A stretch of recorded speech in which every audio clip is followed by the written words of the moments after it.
initially we were invited to join forces with Watertown, or they had the Dodge Jefferson Coalition Against Domestic Abuse, but that folded after a couple months.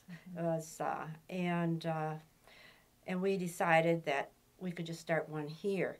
It was the gas war, and it was expensive to drive down to Watertown for meetings anyway, so we had been kind of thinking about it. So we decided to start one here. My husband had seen a flyer up around, I think it was in Juneau and Beaver Dam. There were flyers that were up from the first people who were trying to get a program going at that time.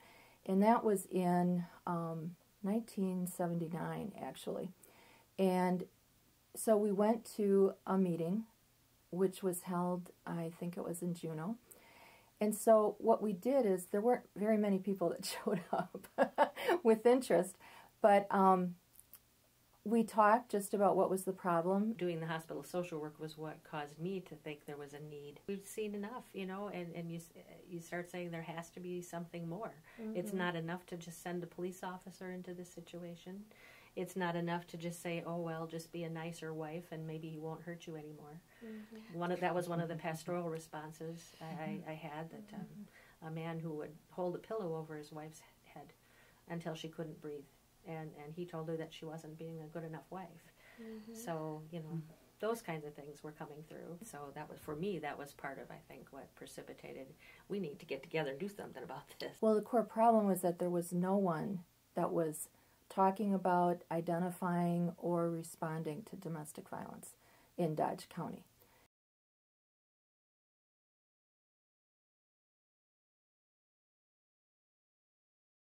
I think it was in 1980 we started the first crisis line. But initially, when the calls were going through the crisis line at the mental health center and they were referred to us, I mean, the only thing we could really do is inform the individual of what was available. Limited, but what was available, and what her choices might be. That so she did have some choices more of a helpline, not a shelter by any stretch of the imagination, but just a helpline. Just an informational sort of thing. Mm-hmm. The victim is going to be the head of this team and in charge. And yes, she may not know options available to her, and she may not know how to keep herself safe, but we will give her all of those tools that she can keep, and then when it's safe enough for her to use it, she will utilize that in the best way that she can. And we also recruited a couple of shelter homes, families that would open up their doors and take people in. We sheltered somebody at our house at one point too, which I was not real sure I was comfortable with, but it was the best thing to do at the time because there weren't other options. I remember being involved in the first domestic violence restraining order that was ever executed in Wisconsin. That a woman had been being threatened. She had, I think it was like 5 young children under the age of 6, and the husband was, you know, pretty abusive in a lot of ways. Cut the washing machine cord because she washed clothes too much. You know, had his friends supervising from a truck, you know, stalking her basically all the time. And the day that we came together, they actually stalked and followed us all the way to the police department. And we were able to find a safe place for her to stay. So that really makes you aware of how great the need is. So we had some real core dedicated people that just tried to get things going.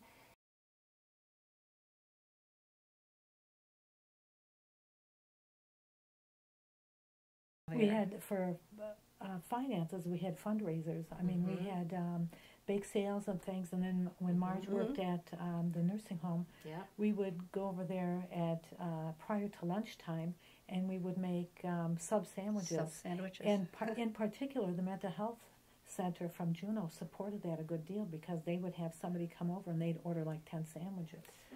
So.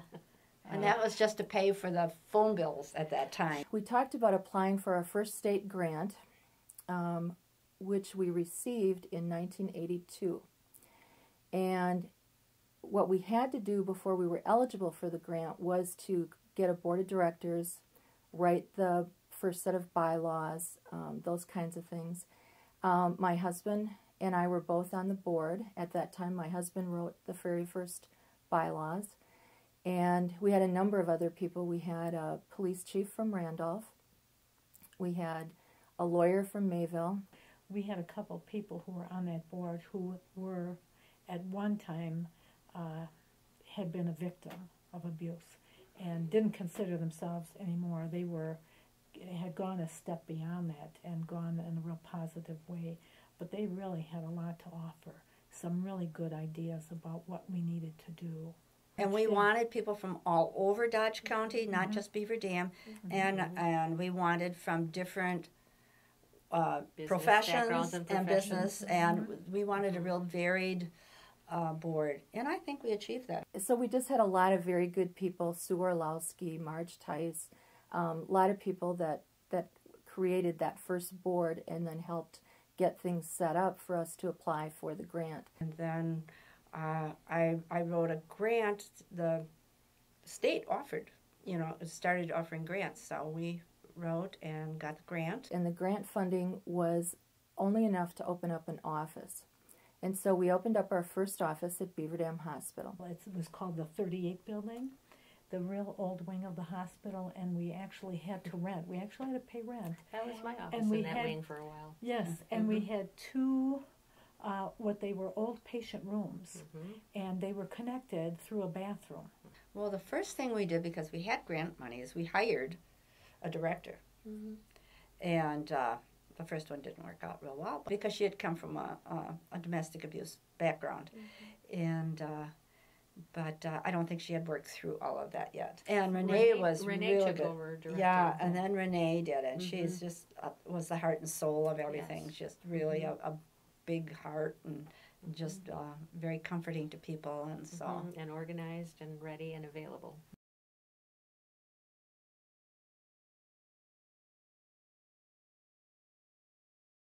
Once we felt that we were trained, we started to go around and talk with police departments and the hospital and other agencies to try and let them know that we were advocates that were on call. I remember giving talks, trying to get information out to the community that this existed. And it was amazing with the community that we don't have that problem here. And then I said, every one of you knows someone who is being abused, you just don't know it. And we even found, I think someone in our group, her grandmother came forward and said that she had been abused. And that was something in their family they hadn't known. I remember talking at Jefferson Elementary School. I tried talking at the senior center. And I remember when you did that. It was card day, and they totally ignored me. They were busy with their cards. And I thought, you'd talk about denial. I remember Del Martin's Battered Wives and Lenore Walker, the Battered Woman. Oh, yes. Were the two primary initial resources that we used to draw from and to educate and help, because there wasn't much of anything else. That was about it. I just remember even making that. We had a tag board, and we made that, drew out that circle of violence. How this was just repetitive and repetitive. Well, we showed the movie The Burning Bed, and I can't remember the circumstances and who we showed it to. Was it an open public thing? I can't remember. I think it was a church group. At a church group. That's what sounds right to me. Yeah. I remember a meeting in Almond, Wisconsin, of the Wisconsin Coalition Against Domestic Violence, I think maybe is what it was called then. So that was there, but it was fledgling. It was all fledgling. Initially, there was no support from the police departments. And we started to want to work with the DA's office. They weren't terribly supportive either initially. And so the hospital and that was very supportive. I can remember the ministerium, which is a group of, the ministers in town. They weren't as supportive as we had hoped they would be originally. Now they are, but in the beginning, we were just surprised that they weren't, and maybe they were in denial also. I don't know, but we didn't. We even tried to go to some of the businesses, and they weren't supportive.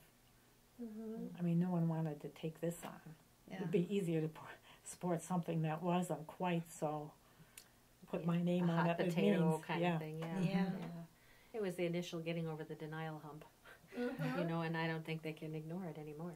Yeah, I don't think they could ignore us because we were so intent on persistent in doing it. We were not going to go away. we just put one foot in front of the other, and when and you, it's amazing when you put a question out to the university, somehow an answer comes up or a contact comes up, and it's all the little threads that hold everybody together. When the time is right, things do come together.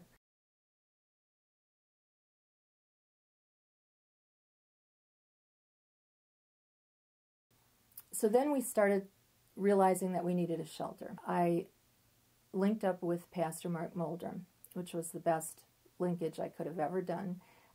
He is such a talented man. In the course of all of this, it became apparent that PAVE was overworked and under-resourced in terms of shelter locations. They had a couple homes in the county, but they were liquid.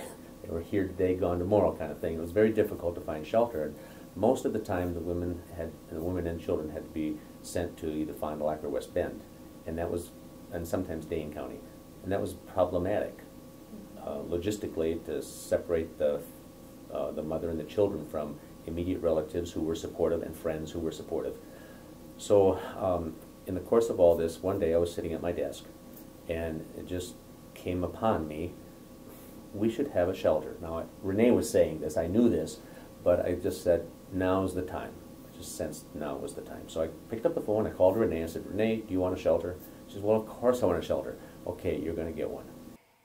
And so we started looking at grants that we could apply for. WIDA at that time had a $40,000 grant, but you needed to show them that you had other support in the community. So I immediately set out to establish a coalition of Lutheran churches across the board, ELCA, of which we were, Missouri Synod and Wisconsin Synod. And I could do this by going throughout the county, talking to all the pastors and councils, and got tremendous response. So we got a coalition of about 15, 17 congregations throughout the county, every corner of the county, and that enabled us to write a good grant to the Siebert Foundation. He was able to get all 3 synods of the Lutheran Church to work together, which was the first time ever that happened. And we were able to apply for a $15,000 grant from Siebert. He and I went and met with people at the Siebert Foundation. They wanted to know how we were able to get the 3 churches to work together because no one ever had before. And so they were very impressed, which was nice. We received that seed money, and then were able to apply for the WIDA grant. We received that, and then started looking to money from the community. Actually, the first money in the fund, when we went down to the American National Bank to establish the Samaritan House Fund, the very first money was from Sunday school children, $700. Wow. And that was special.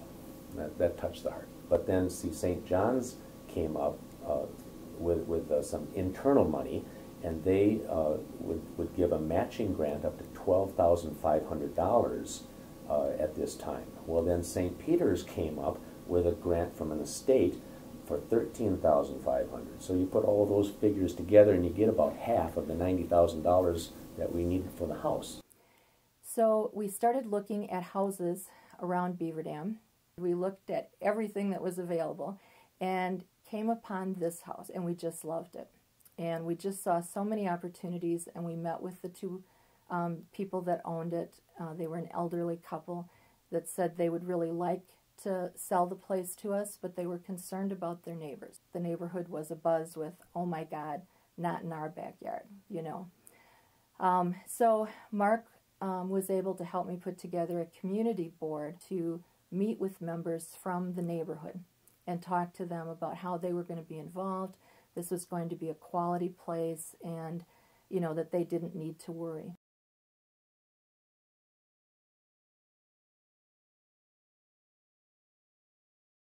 The initial work was begun in '88 for the house. We found the house in '89, and in February of 1990 we had our first open house, or that was kind of the birthday of the house. So Mark had the bishop and the archbishop come to do a blessing of the shelter. He invited all of the, the senator, the representatives, all the people from the community. We had a lot of church people. He invited newspaper, radio, TV people. I mean, it was a really big production. But I have to tell you, one of the most memorable times for me was watching the bishop and the archbishop with the branch and the holy water go from room to room of the shelter. I mean, I get choked up just thinking about it, and blessing the house, and, that it was just very spiritual. And then afterwards, everyone went outside and held hands around the big tree in the front yard to signify how the community would work together.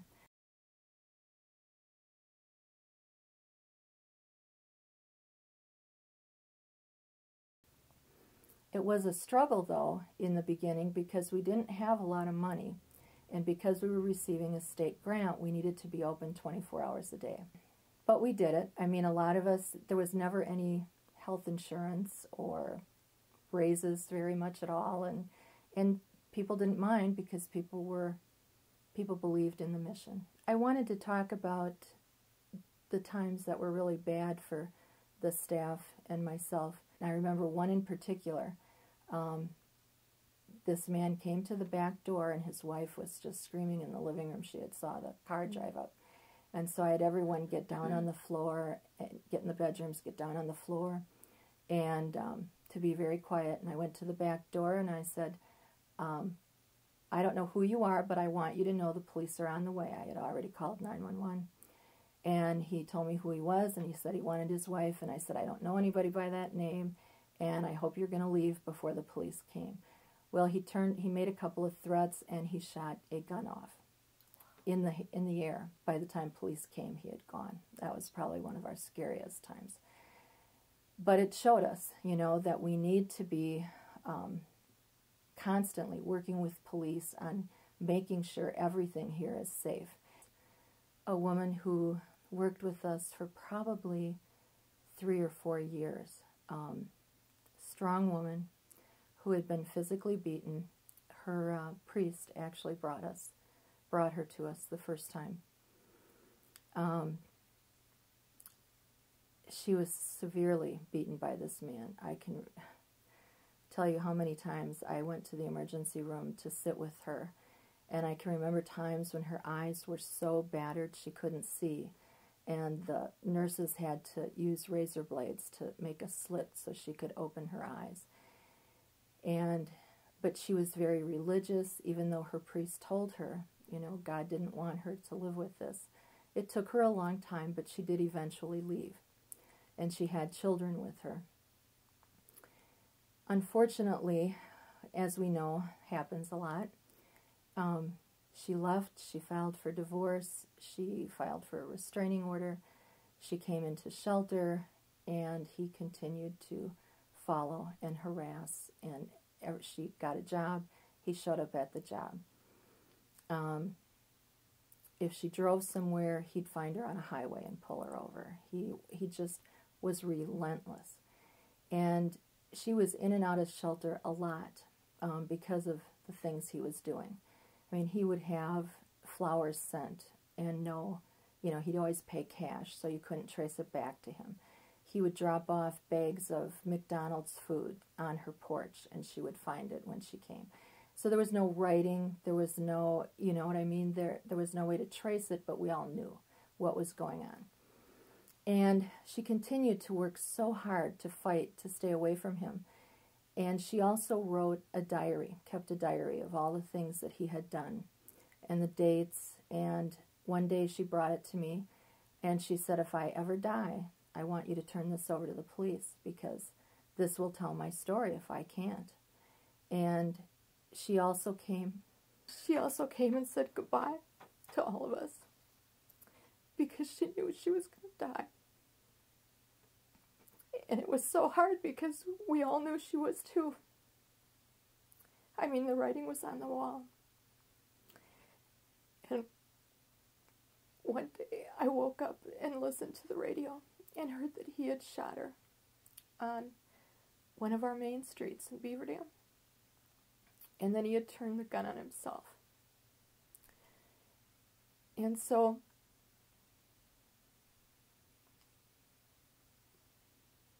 that was a time where we questioned, what are we doing? Are we doing what we need to be doing? And I almost quit at that time because I thought, you know, if we're losing the battle this much, what good are we doing? And we learned a lot. She taught us a lot. You know, the legal system can only do so much, and we can only do so much. And each time we've had a murder, the staff has done, you know, a time where we sit and talk about, you know, did we do everything we could? If we didn't, what are some things we should learn from that we can carry with us into the next families that we work with? We need to get better at accepting women where they're at, whether they have alcohol or drug abuse issues, whether they have been charged with a crime or whatever. Our shelters need to be very forgiving and realize and look at the whole person and realize what brought them to this point and why are they doing these things. And that's one thing that I've been proud of over the years, is that I think that the PAVE has been very open to those women.